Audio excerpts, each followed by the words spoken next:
Hey everyone, welcome back to the channel. Thanks for tuning in. Today I'm going to show you why you should stop measuring your time and you should start measuring your effort. So most people think about their business in terms of hours. How many hours did I work this week? How much am I making per hour? Is this client worth my time? Hours are the wrong unit. They don't account for the most important variable in the equation. How much mental energy, stress, and cognitive load a task actually costs you. Two activities can both take 1 hour and be completely different experiences. 1 hour of sending outreach is not the same as 1 hour of firefighting an unhappy client. 1 hour of building something new is not the same as 1 hour of doing something you hate. Time is equal, but the effort is not. This doc covers a framework called dollar per effort arbitrage and why understanding it changes how you think about every decision in your business. This is part of an ongoing series where I'm documenting my cold email campaigns and agency building in real time. If you're new here, my name is Dominic Schwantes. I'm the founder of Workflows, a B2B AI lead generation agency. I document everything I do in real time, the campaigns, the systems, and the results. And what you'll find in this document is based on what actually works, not just some theory. The dollar per effort arbitrage concept is simple. Every activity in your business has two values, what it pays you and what it costs you in effort. Effort here means the total mental and emotional load of the activity, not just the hours it takes. The thinking, the stress, the worry, the cognitive overhead. Dollar per effort is the ratio between those two things. Dollars earned divided by effort units spent. The goal of running a business is not to make more money in absolute terms.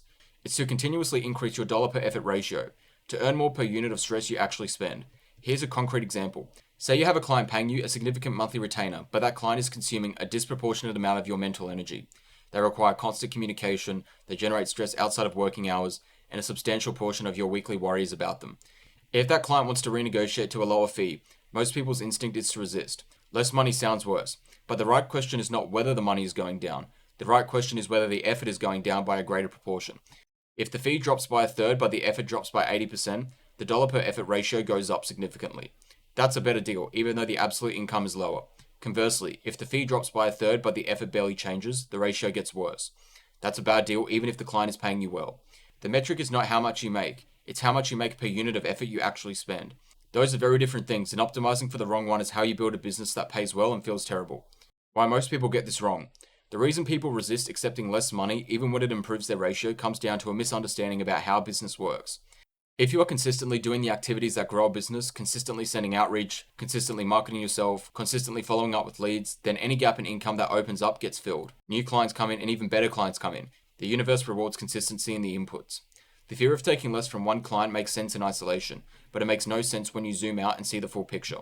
A business owner who's always doing the work of finding new clients has nothing to fear from one client paying less, because the gap fills faster than most people expect. The problem is that most people are not consistently doing the inputs. So when one client pays less, there's nothing in the pipeline to replace it. That's not a dollar per effort problem, that's an outreach problem. Fix the outreach first and the dollar per effort decisions become easy. The dollar per effort arbitrage doesn't just apply to clients, it applies to every decision in your business and your life.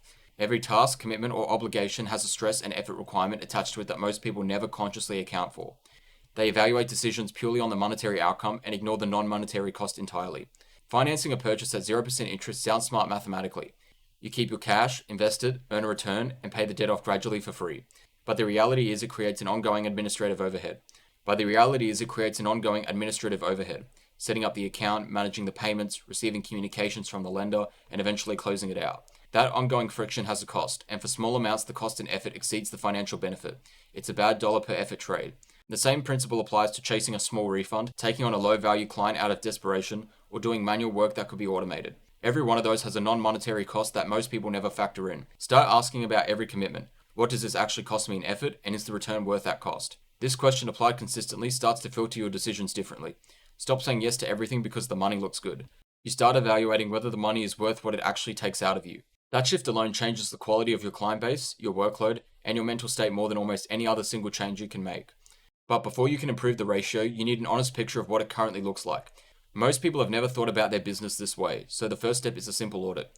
For week 1, track every activity you do in your business, not just the hours but the mental load, and ask yourself 3 questions about each one.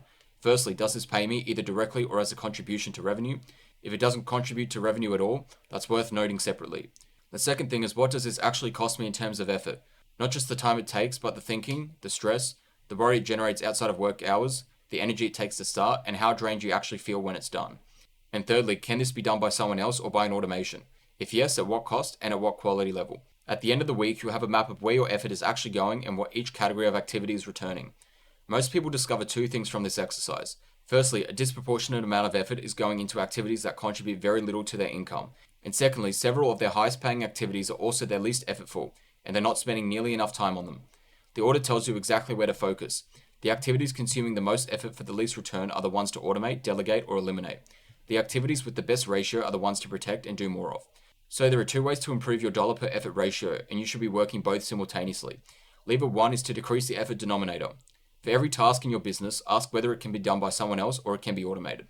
If someone else can do it for a reasonable cost, delegate it. If automation can handle it without degrading quality, automate it. This reduces the total effort you personally expend while your income stays constant, which pushes the ratio up. Map out every activity you do in a given week as individual steps. Go through them one by one. For each one, ask, can a person do this cheaper than my time is worth? Can AI or automation do this reliably?